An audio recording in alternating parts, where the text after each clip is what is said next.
инсультпен ауыратын науқастардың қол моторикасын қалпына келтіру процесін қызықты әрі тиімді етіп жасау үшін Microsoft Kinect V2 құрылғысын және Unity платформасын қолдану арқылы Ball Catch деп аталатын жүйе жасалды. Бұл жүйені жасау барысында осы Unity платформасы және Visual Studio код редакторы қолданылды. Бұл жоба MVC, яғни Model View Controller архитектурасы арқылы жұмыс істейді. Model бөлімінде жүйедегі барлық деректердің құрылымын және тұрақтылығын қамтамасыз етеді. Контроллер бөлімінде жүйедегі барлық логикалық функцияларға жауап береді. Мысалы,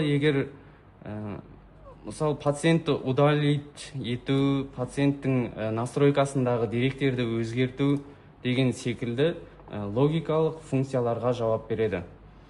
View бөлімінде барлық енгізілген пациенттің деректері және графиктер, виджеттер көрсетіледі.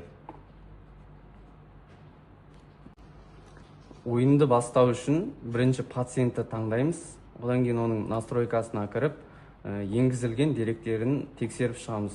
Сосын старт кейін батырмасын басамыз.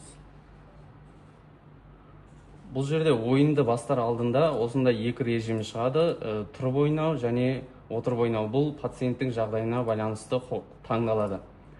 Стояны таңдаймыз, одан кейін начать игру батырмасын басамыз.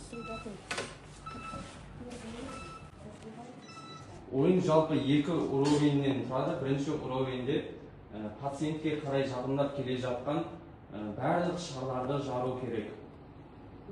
Программа әр пайда болған 10 шар ішінен пациент ұстап алған шарларды есептеп, шардың қозғалыс жылдамдығын өзгертіп отырады.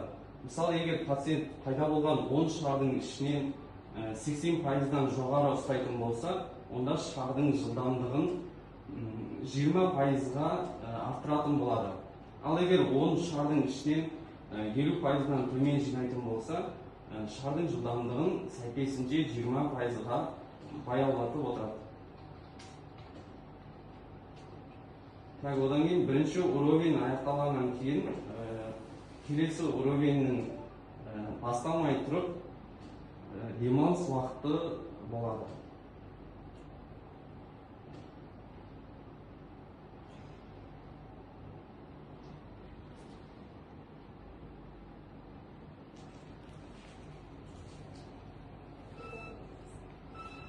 Екінші уровеньде көк шарлармен қатар қызыл шарлар пайда болады.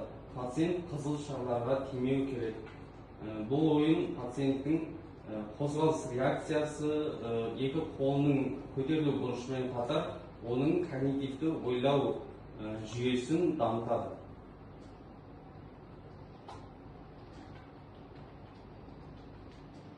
Егер қызыл шарға тиетін болса, пациенттің жинаған ұпайы бірге азайтады.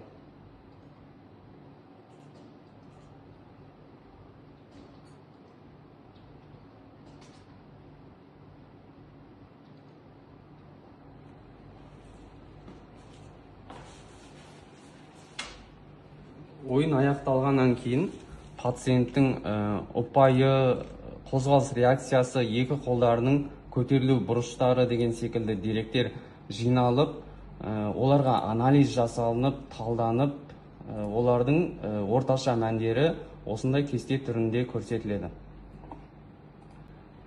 Қазір пациенттің деректерін график түрінде және виджет түрінде